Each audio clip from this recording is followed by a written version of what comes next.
28살 때 모았던 돈이 1,500만 원? 아마 2천만 원도 안 됐었거든요. 그런데 3년이 지난 지금 1억 이상 자산이 늘어났습니다. 그냥 이 돈의 쓰임새를 완전히 바꿨을 뿐인데 자산이 늘어나는 속도가 천지 차이가 됐어요.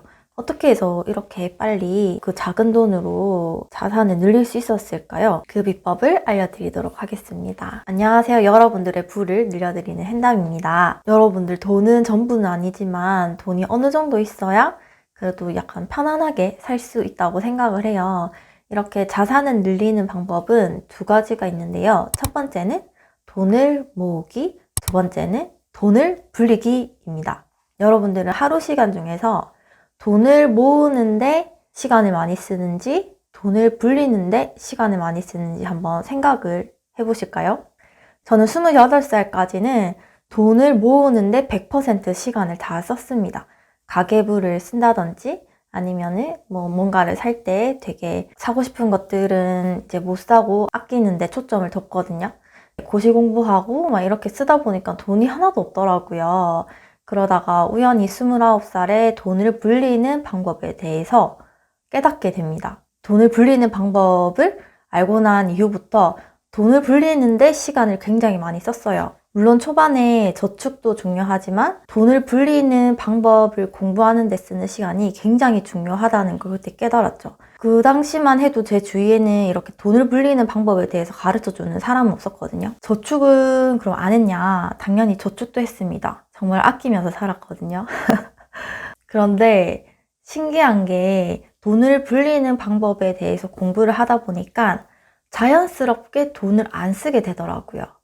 평일에는 이제 재테크 관련 블로그, 유튜브 보는데 시간을 할애하기 때문에 딱히 친구들 만나는데 시간을 할애하지 않으니까 돈을 쓸 필요가 없죠. 그리고 주말에는 부동산 임장 가야 되니까 저절로 쇼핑 같은 것도 안 하게 되더라고요. 원래 돈을 좀 아끼면 한 달에 한 번은 나를 위한 투자라고 하면서 약간 예쁜 쓰레기를 사실 때 많잖아요. 저도 그랬거든요. 근데 그 나를 위한 투자가 재테크를 위한 강의나 책을 사는데 돈을 쓰게 되더라고요. 돈을 불리는 방법에 대해서 공부하고 나서부터는 저절로 저축도 되고 돈도 자연스럽게 늘어나게 되었습니다. 그때 썼던 재테크는 제 영상을 보신 분들은 아시겠지만 부동산 투자가 대부분이고, 그러면 여기서 제가 돈의 쓰임에 대해서 한번 정리를 해볼게요. 28살 때랑 29살 때랑 제가 월급이 한 7만 원 밖에 차이가 안 났거든요. 대략 200만 원으로 가정을 하고 28살 때는 200만 원 중에서 80만 원에서 90만 원 정도 저축을 했고요.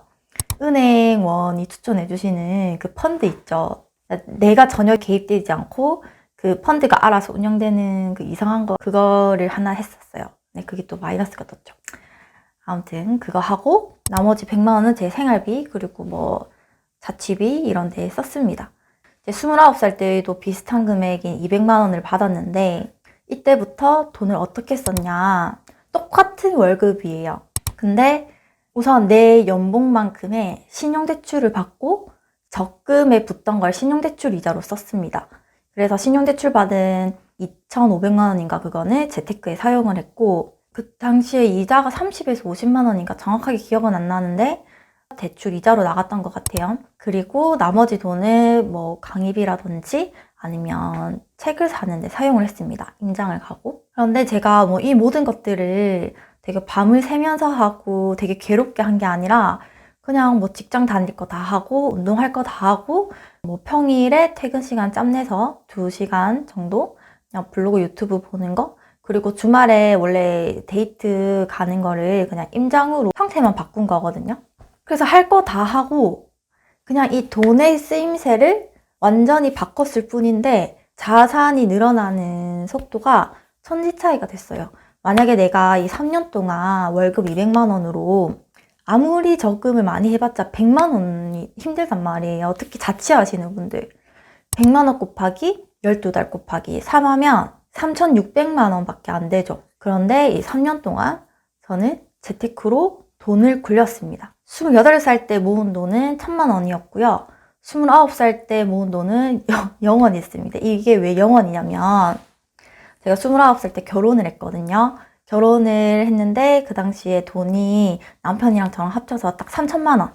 저는 1천만 원 조금 넘게 있었고 남편이 2천만 원 조금 넘게 있었는데 그걸로 쓰드메를 하고 집 보증금을 내니까 돈이 진짜 하나도 없었어요. 제 유튜브 영상 썸네일에 영원으로 하는 어쩌고저쩌고 굉장히 많은데 진짜로 거짓말 안 치고 진짜 영원으로 시작을 한 거고 그 당시에 저희 집에 있는 침대가 그 밑에 나무 받침대랑 매트리스 합쳐서 30만 원짜리거든요. 그리고 세탁기도 30만 원짜리라서 진짜 돈 없어서 가구도 진짜로 최고로 저렴한 걸로 했어요. 모은 돈이 그 당시 0원이었지만 신용대출을 그 당시 2,400만 원인가 2,500만 원인가를 받아서 이제 남편이랑 같이 투자를 한 거죠. 김승우님 저자의 알면서도 알지 못하는 것들 책에 보면 이런 구절이 나옵니다. 돈의 특성 자체가 중력과 같아서 무게가 많아질수록 주변을 빨아들이는 특징을 지닌다.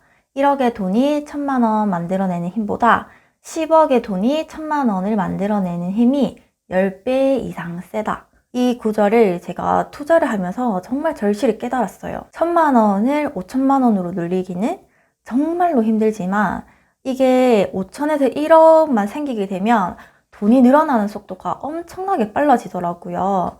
저희가 이제 그 처음에 신용대출을 받아서 투자를 한 걸 가지고 1년 뒤에 그 돈이 2배로 늘어났거든요.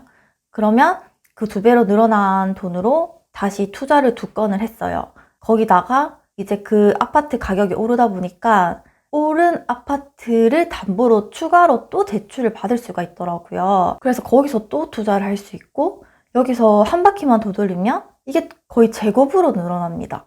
그래서 이게 정말 일찍 시작하는 것도 정말 중요하구나 라는 걸 깨달았어요.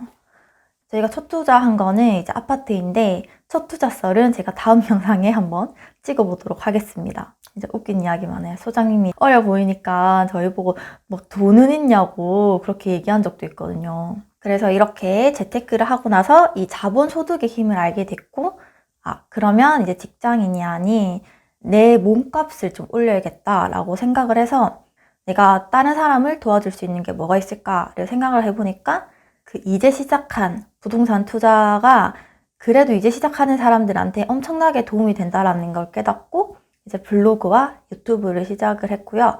이제 거기서 이제 도와주다 보니까 도와달라고 하는 그 수요가 점점점 많아지더라고요. 그래서 거기서 이제 무료 멘토링으로 시작해서 스터디 강의까지 하게 되었습니다. 그리고 지금은 퇴사를 했습니다. 김승호 회장님이 또 이런 말씀을 하셨어요.